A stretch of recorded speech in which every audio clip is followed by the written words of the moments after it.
The importance of English communication. Segment 1. Why English communication matters.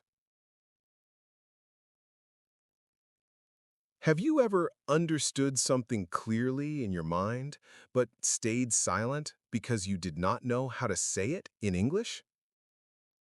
This story begins with a moment like that. A small moment, but one that quietly changes everything. My name is Adam. I learned English for many years. I could read articles. I could understand videos. I could follow conversations. But real communication was different. One morning, I was sitting in a meeting room at work. The room was quiet and bright. A screen showed a presentation. My coworkers sat around the table, relaxed and confident. The discussion started. People shared ideas quickly. They explained problems. They suggested solutions. As I listened, I felt something inside me wake up. I had an idea. Not a perfect idea, but a useful one. I knew it could help the project. I opened my mouth slightly. Then I closed it. My heart started beating faster. What if my English sounded strange? What if I explained it badly? What if people misunderstood me? The conversation moved on. Someone else said something similar to my idea, but not exactly the same. Everyone nodded. The moment passed. The meeting ended. People stood up, smiling and talking about lunch. I stayed seated for a few seconds, staring at the table. Inside me, there was a quiet disappointment. Not because my idea was ignored, but because I never gave it a chance to exist. As I walked home that evening, the city felt busy but far away. Cars passed. People talked on their phones. Life continued. I kept thinking about that meeting. And slowly, a question formed in my mind. If I do not communicate my thoughts, how will anyone know who I am? That was the day I truly understood the importance of English communication. English is not only a language, it is a bridge.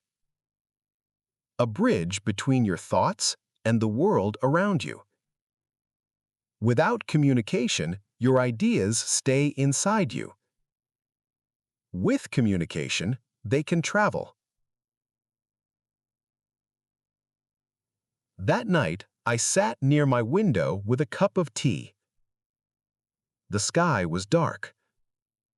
Streetlights reflected softly on the road.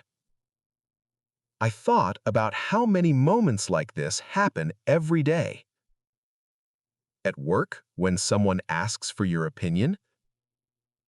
At school, when you know the answer. In daily life, when you need help or want to explain yourself. In all these moments, English communication matters. Not because English is special, but because it is shared. When you communicate clearly in English, people understand you. They do not guess your meaning. They do not misunderstand your silence. They hear you. The next morning, something small but important happened. At a coffee shop, the barista asked me, "Would you like anything else?" Normally, I would say no. But this time, I spoke a little more clearly. "Yes," I said. "I would also like a glass of water, please." The barista smiled. "Sure." That was all. A simple exchange. But it felt good. Because I communicated clearly. Not perfectly, clearly. On the way to work, I realized something. Good English communication is not about using big words. It is about sharing your meaning in a simple way. Later that day, my manager asked me, "How are you feeling about the new task?" I paused. Usually, I would say, "It is fine." But this time, I tried honest communication. "I understand the task," I said, "but I might need a little guidance at the beginning." She nodded immediately. "Thank you for telling me," she said. "That helps." That helps. Those two words stayed with me. My communication helped. It helped me, and it helped others understand me. That evening, I wrote one sentence in my notebook. English communication gives your thoughts a voice. I looked at the sentence for a long time. I realized that learning English communication is not about being perfect. It is about being present. It is about saying what you think, what you feel, and what you need. Even in simple words. As I closed my notebook, I felt calm. Because now I knew this. When you learn to communicate in English, you are not just learning a language. You are learning how to be seen. And this was only the beginning. Segment 2. Confidence, Connection, and Opportunities. The next week, I started noticing something. People who communicated well in English were not always the smartest people in the room. They were not always the most experienced, but they were often the ones who were seen, heard, and remembered. At first, that thought made me feel uncomfortable. Then it made me curious. I began to watch how they spoke. They did not speak fast. They did not use difficult words. They spoke clearly. They asked questions. They explained their thoughts step by step. And because they communicated well, people trusted them. One morning at work, my manager asked our team a simple question. What is one problem we need to solve this week? Silence followed. Not because there was no problem, but because no one wanted to be the first person to speak. I felt my heart speed up again. The old fear returned. What if I speak and sound wrong? But I remembered my notebook sentence. English communication gives your thoughts a voice. So I raised my hand slightly and spoke in simple English. "I think we need to improve the customer instructions," I said. "Some people are confused." The room stayed quiet for half a second. Then my manager nodded. "That's a good point," she said. "Can you tell us more?"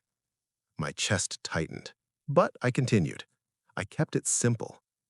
"I think we can write shorter steps," I said, "and add one clear example." My manager smiled. "Great," she said. "Let's do that." That was the first time I felt something new at work. Not pride exactly, more like quiet confidence. Because I did not say something perfect, I said something useful, and people understood me. After the meeting, Daniel walked beside me in the hallway. "You did well," he said. I laughed quietly. "It was only 2 sentences," I replied. Daniel nodded. "That's why it worked," he said. "Clear beats complicated." Clear beats complicated. I repeated those words in my head all day. That evening, I took the bus home. The city outside the window looked soft and distant. I thought about what happened in the meeting. Before, I had ideas, but they stayed trapped inside me. Now, even a few simple sentences could open a door. And it was not only about work, it was about life. On Saturday, I went to a community center where people met to practice English.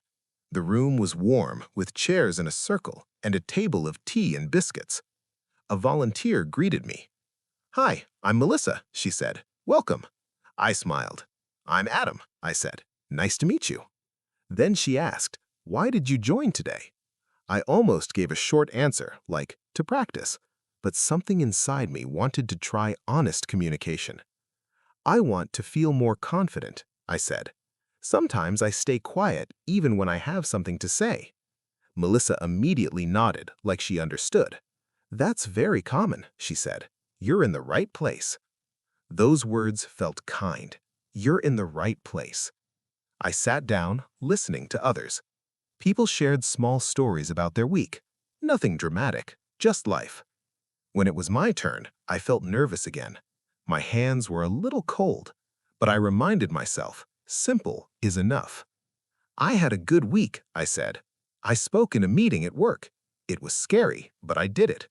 A few people smiled. One person said, "Good job." Another said, "I want to do that too." Suddenly, I felt connected to strangers. Not because I used perfect English, because I shared something real.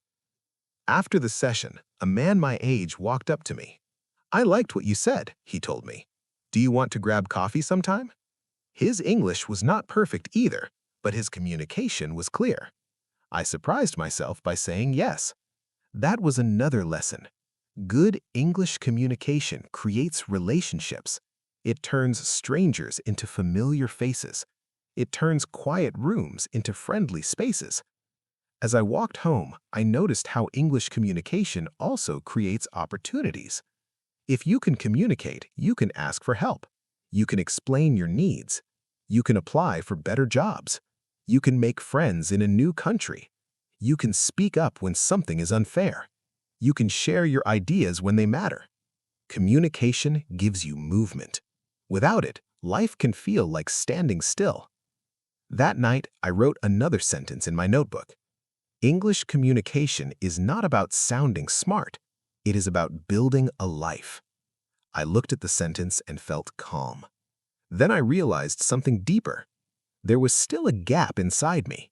Because I could communicate facts and ideas now, but there was one kind of communication that still felt difficult. The kind that comes from the heart. The kind that says what you feel. And I knew that if I wanted to truly grow, I had to learn that too. Segment 3. Daily practice without fear. After that community center day, I started paying attention to my daily life in a new way. I used to think practice meant sitting with a notebook, memorizing words, repeating sentences. But now I understood something simpler. Real practice happens in small moments, moments that feel ordinary, moments that feel too small to matter. Because English communication is not built in one big speech. It is built in tiny, repeated choices.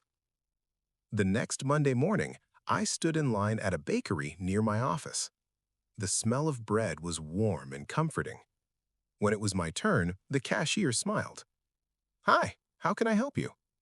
Normally, I would point and say, "This," then pay quickly and leave. But I decided to practice a fuller sentence. "Hi," I said. "Could I get one croissant, please, and a small coffee?" The cashier nodded. "Sure. Anything else?" For a second, my mind went blank. Then I remembered a simple rule. If you forget words, do not panic. Use simple alternatives. "I think that's all," I said. "Thank you." The cashier smiled again. "No problem." I walked out holding my coffee, feeling calm. It was not a big conversation, but it was real communication. It was clear, and it gave me a small sense of control. At work, I practiced another skill, asking questions. Before, I avoided questions because I was afraid of sounding silly, but I realized questions are a powerful part of communication. Questions show you are engaged. Questions prevent mistakes. Questions build confidence. So when a coworker explained a task, I tried a simple question. Just to confirm, I said, "Do you want me to finish this today or tomorrow?" He answered immediately, "Tomorrow is fine." That question saved time. It saved stress, and it made me feel more involved. Later, I noticed something else. When I spoke, I used to speak too quietly, like I was asking permission to exist. So I practiced speaking slowly and clearly. Not loud, just clear. I learned another small trick. Before you speak, take a calm breath. That breath gives you time. It stops panic. It makes your voice steadier. That afternoon, my manager asked me for an update. Normally, I would rush, but I took one breath and said, "I finished the first part. I'm working on the second part now. I'll send it by 4 p.m." Simple. Clear. My manager nodded. "Perfect," she said. Again, nothing dramatic, just clear communication. On Tuesday, I took the bus home. A woman stood near me, looking around, holding a map on her phone. She looked confused. I saw her glance at the bus display again and again. In the past, I would have stayed silent.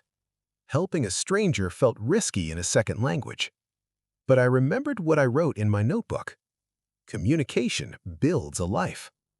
So I spoke gently. "Excuse me," I said. "Are you looking for a stop?"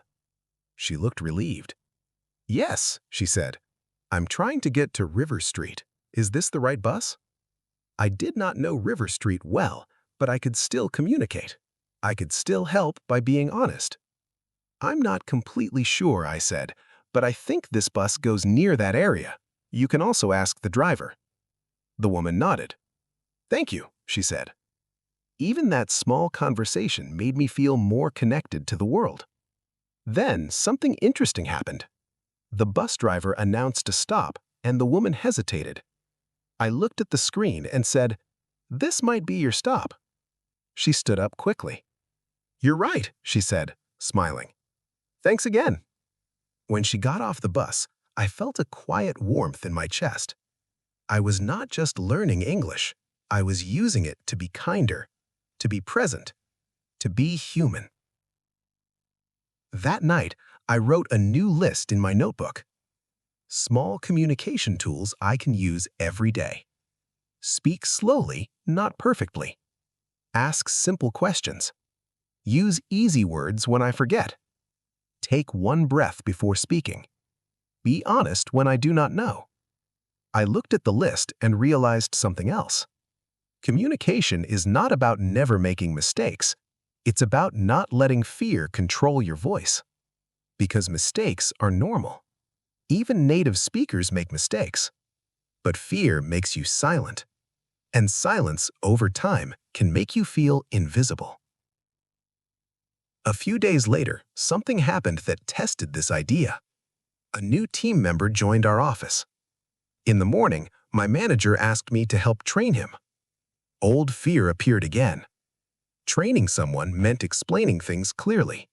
It meant speaking more. But I also felt something new. Readiness. I took one breath and said to myself, "Simple is enough." And I walked toward the new team member, because the next step of communication was not only speaking for myself, it was helping someone else understand too. Segment 4. The Quiet Turning Point. The new team member arrived on a Friday morning. His name was Leo. He looked nervous but polite, carrying a notebook and a small backpack. He stood near the entrance for a moment, as if he did not want to take up space. My manager waved me over. "Adam," she said, "could you help Leo get started today?" For a second, my mind tried to escape. Helping someone start meant explaining many things, and explaining many things in English used to be my biggest fear. But then I remembered what I had practiced all week. One calm breath. Simple is enough. So I walked over and smiled. "Hi, Leo," I said. "I'm Adam. Welcome." Leo smiled back. "Hi," he said. "Nice to meet you." His accent was different from mine. His English sounded careful, like each word had been checked twice before leaving his mouth. I recognized that feeling. I led him to his desk and showed him the basics: where to log in, where the files were, who to ask for help.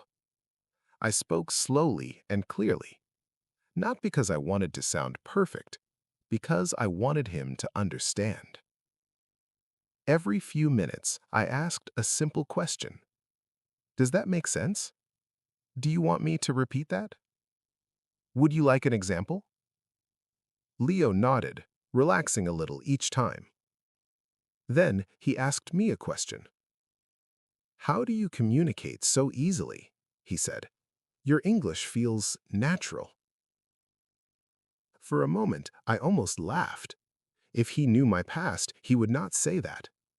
But I understood what he meant. I was not using big words. I was using clear words. So I answered honestly.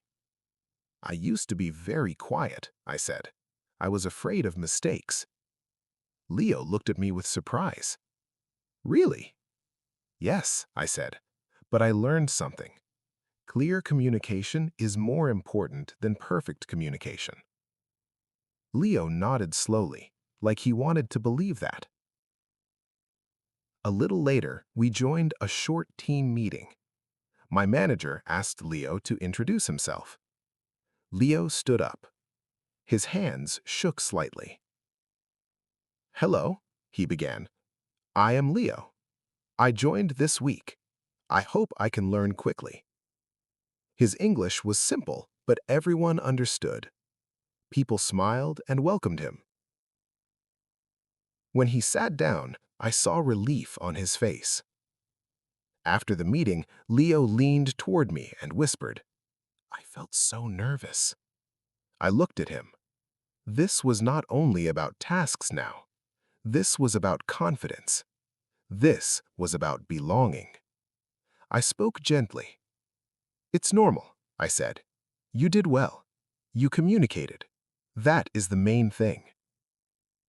Leo looked down at his notebook. "I want to improve," he said, "but sometimes my mind goes blank." I understood exactly what he meant, so I shared the simplest tool I knew. "If your mind goes blank," I said, "use a short sentence, then continue." I gave him a few examples. "Let me think for a second. Could you repeat that, please?" "I'm not sure, but I can check." "Can I ask a question?"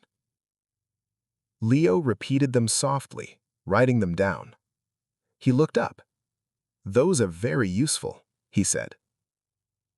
That moment made me realize something important. English communication does not only help you speak, it helps you stay calm. It gives you safe sentences when your brain feels busy. It gives you a way to continue even when you feel stuck. During lunch, Leo and I sat together in the cafeteria. He ate slowly, still adjusting. He asked, "What changed for you?" I thought about it. It was not one big lesson. It was many small moments. A coffee shop conversation, a question at work, a helpful sentence on a bus. I said, "I stopped trying to sound smart. I started trying to be understood." Leo nodded. Then he said something that stayed with me for the rest of the day. "When you explained things to me," he said, "I felt safe. I felt like I belong here." His words touched me deeply, because that was exactly what I wanted for myself too, to belong, to feel seen. And I realized that English communication creates that. It creates safety between people. It turns a workplace into a team. It turns strangers into someone familiar. Later that afternoon, my manager called me to her desk. "I noticed how you helped Leo today," she said. "You explained things clearly and patiently. Thank you." I nodded, surprised. "I just wanted him to understand," I said. My manager smiled. "That is good communication," she said, "and it matters more than you think." When I walked home that evening, the air felt cool and clean. I thought about the last few weeks. At the beginning, I believed English communication was only useful for jobs and daily tasks. Now I knew it was deeper. English communication helps you express your ideas. It helps you ask for what you need. It helps you build relationships. It helps you support others. It helps you feel like you exist in the room. That night, I opened my notebook and wrote one final sentence. English communication is not about perfect English. It is about real connection. Then I added a quiet promise to myself. Tomorrow, I will speak again, even if it is simple. Because simple communication can change a life. CTA. If this calm story helped you feel more confident, subscribe to Peaceful English Stories for more gentle English learning through stories. And if you want to practice, write one sentence in the comments. Today, I want to communicate better because your voice matters, even in simple English.